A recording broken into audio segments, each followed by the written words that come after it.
I'm Paige Stewart. Here's a look at the news you need to know. Here at the event, there were 5 stations with a variety of Italian food and wine. Salute. Even I'm learning how to better put on my makeup for TV. Is that camera ready? When I was a kid, my water paintings looked nothing like this. This is really good art.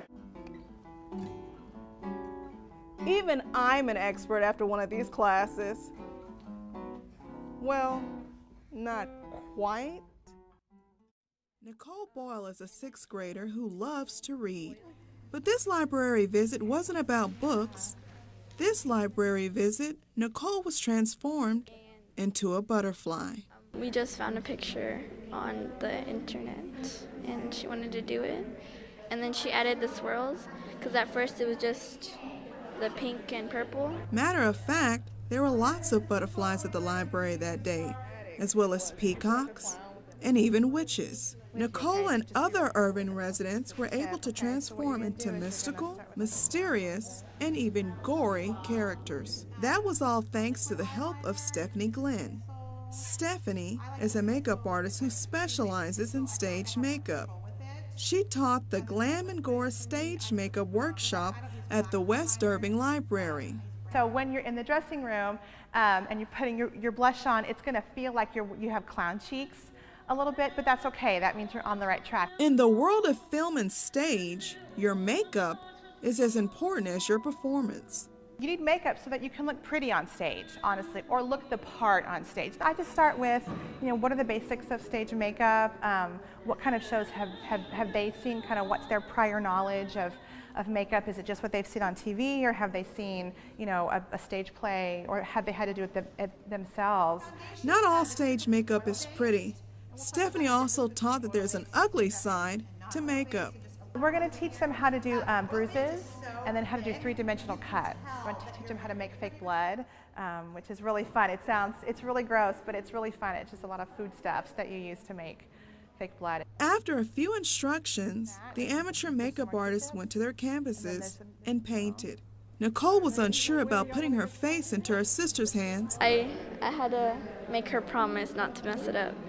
I was scared. But the results end up looking like something out of Disney's Fantasia. High school junior Sydney Bonet loves makeup, so she wasn't afraid to volunteer for one of the demonstrations. I like play around with makeup if I'm bored.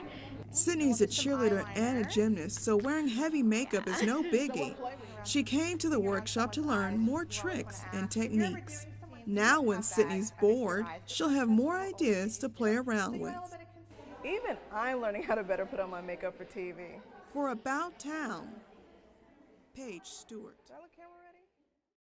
When Robin Whitmire was hired nearly a year ago to be the news director at KDFW Fox 4, it being historic was far from her mind. I never knew that was going to be a part of history, and it's amazing. I came here because it's a great television market, it's a great company, and then to discover this year that there are 5 of us news directors and we're all women, how incredible is that?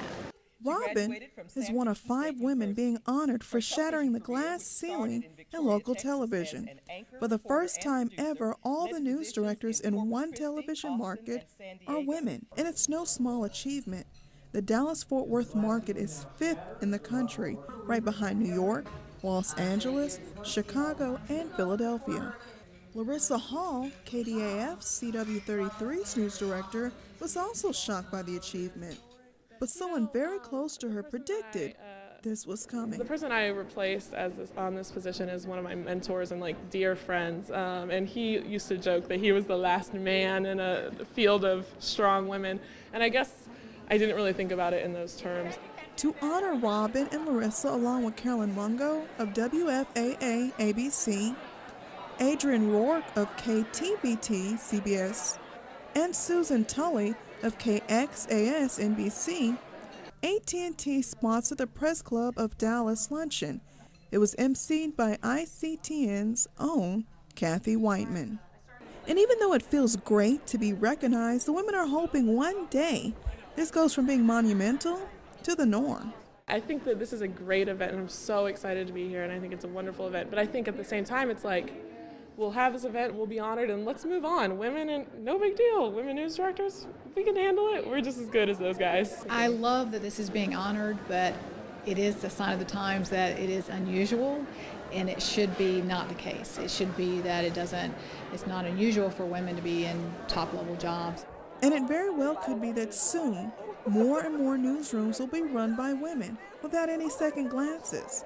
Either way, the glass ceiling is shattering right here. For About Town, Paige Stewart.